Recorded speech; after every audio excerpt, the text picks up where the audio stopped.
Hi everyone, a really warm welcome back and I hope you're all well. Today's video is all about assembling this thing, the Fiamma Caravan Active bike rack. There'll be a separate and complementary video later on about how we use the rack and how we get on as long-term users. But for today it's all about assembling this thing. So here's how it all went together. We've got two boxes here because this rack comes as standard with two bike rails. But as an option you can order a third, so that's what we've done. That's what's in the smaller of the two boxes, so the main rack in the big one and the optional rail in the small one. Should we do the smaller one now? No, we'll leave that for now. Okay, those bits. One on the floor over there.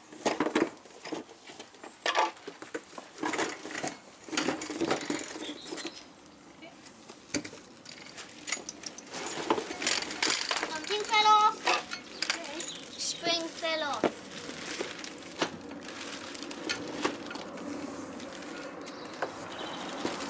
Is that thing on the floor there? Okay. It seems to have been bashed about a bit in transit, as although the aluminium frame looks absolutely perfect, the plastic winder thingy has just popped off, spilling springs and buttons and things everywhere. Now, of course, the very handy thing, of course, of having such a massive box with your delivery is that you can cut it open and then use it as a work surface, which is going to be great because, of course, aluminium is a bit soft, so we don't want it getting scratched on the blockwork of the drive. Let's just reposition you guys somewhere a bit more effective so you can see better what's going on.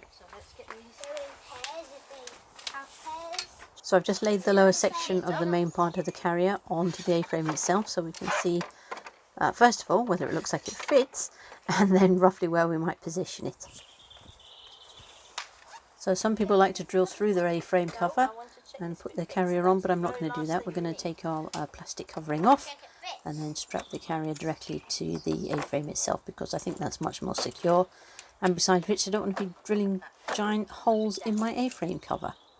You have to imagine. Okay, so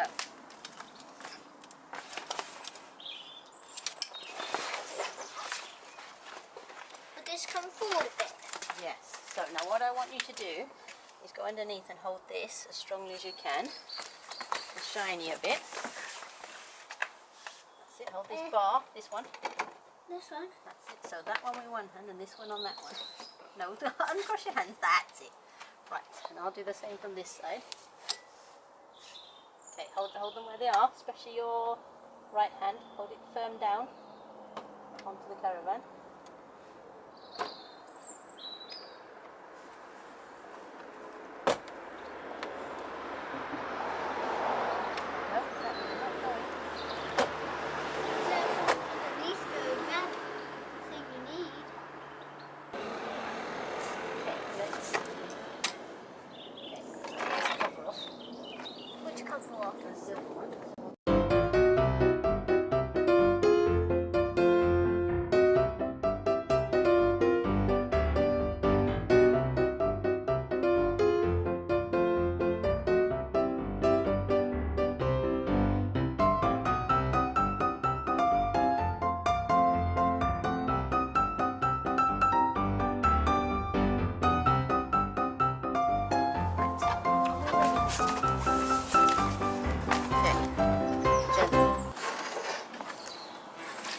This is the axle. This is the chassis. The axle is the thing that holds the wheels in the middle. But where's the metal wood? Oh, water. Where's the metal wood? That's the brake. So it goes from there. So when this compresses, it knows it needs to squeeze the brakes on the caravan. Every day's a school day, hey? Right, so let's try that again. I can lift this. And what's it made of? Aluminium and a bit of steel, probably. Right, careful where you're going with that end.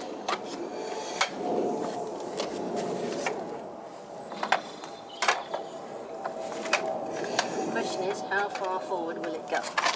Because that's the key problem, isn't it? Now this thing only just fits in the space that's allocated for it. It is the right size, it is the size that's recommended by the manufacturer, but it's incredibly tight in here. So what I'm trying to do is to get it as close to the gas locker as possible, so that we've got the maximum amount of space to tip it forward, hopefully when the bikes are on, but we'll find out about that in a minute, but also to be able to get the gas locker open.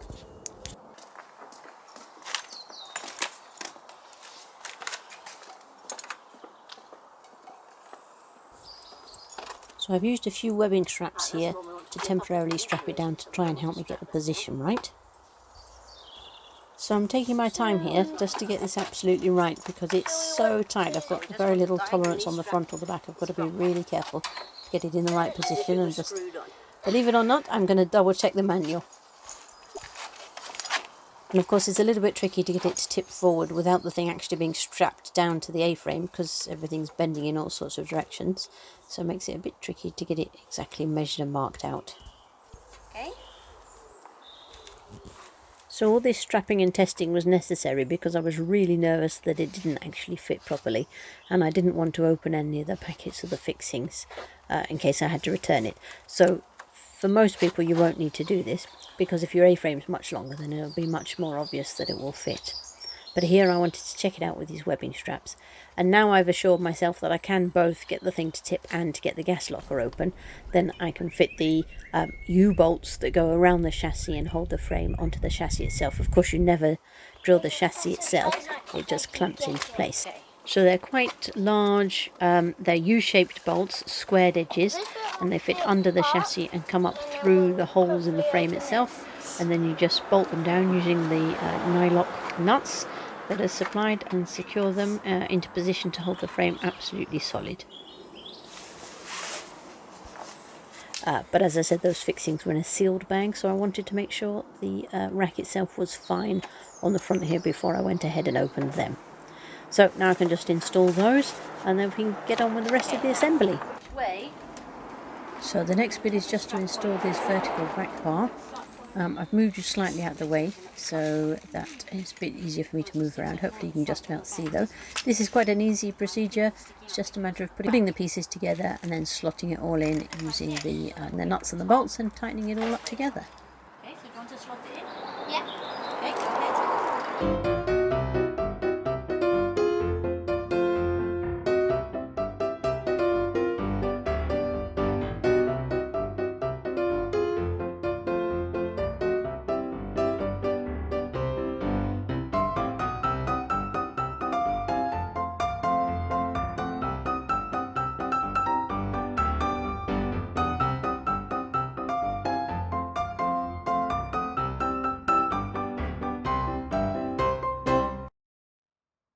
And then this is what it looks like from the front.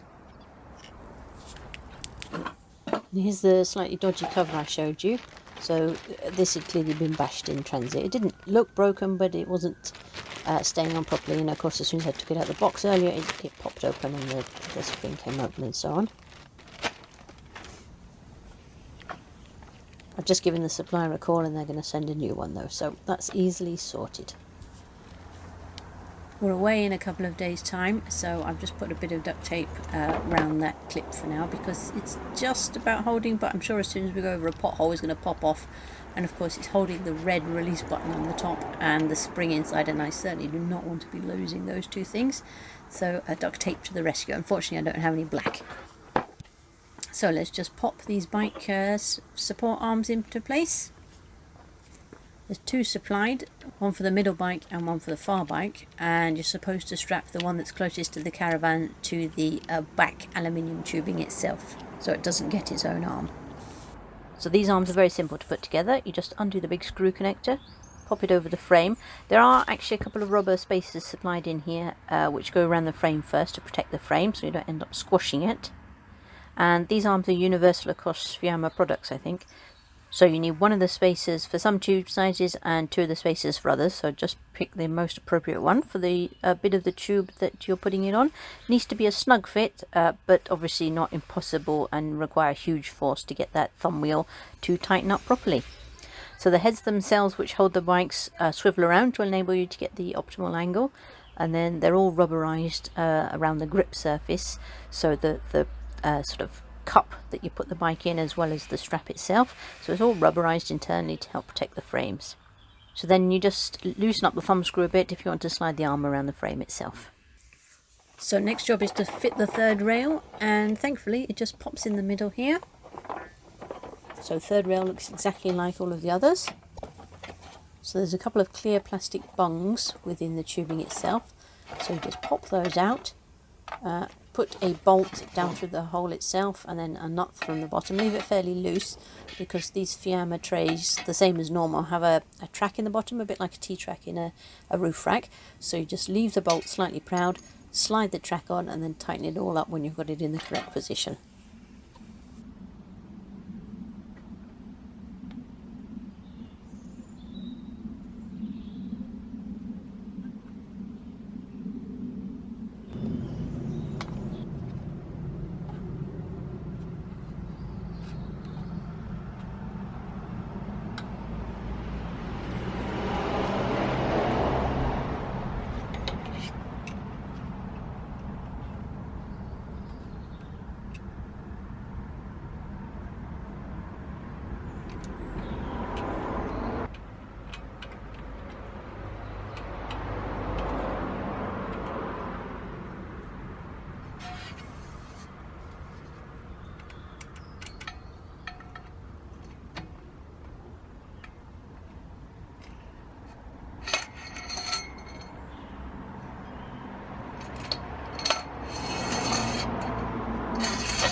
Same at the other end, and then the black plastic ends and the bike retaining clips into place.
Here's a quick look at what it looks like when it's folded, and it's much easier to tighten up the nuts and to get the bike clips into the right place if it's up vertical like this.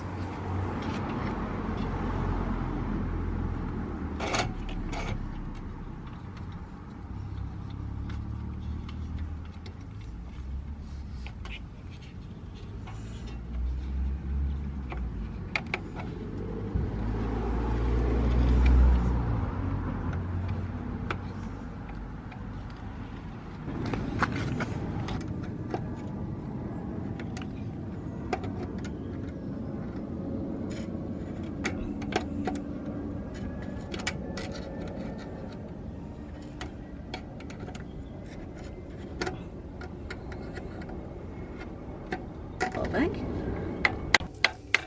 A little persuasion with Old Faithful the mallet.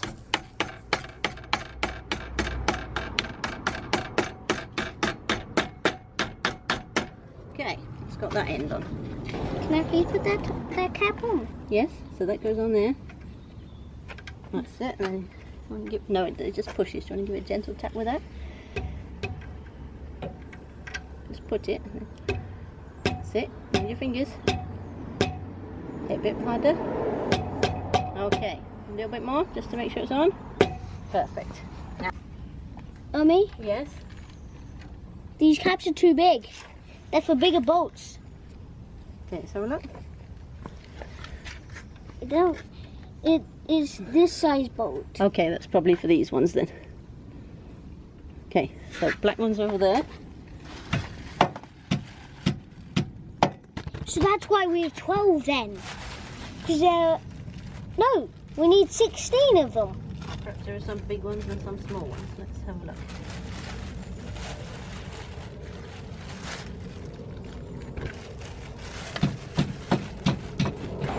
The caps are obviously hexagonal inside, so make sure your young apprentice in his builder's vest has actually looked inside and realises that he needs to line the caps up with the nut itself. So here's a little look at how the bike retaining straps work. It's just pressure fit and then a sort of serrated strap thing that you pull through, and it takes its own strain.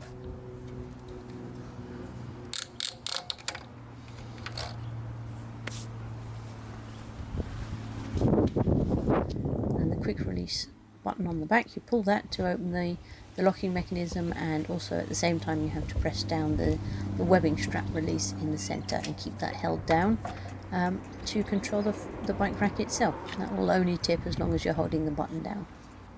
So there we go, that's what the rack itself looks like with all 3 bike trays on.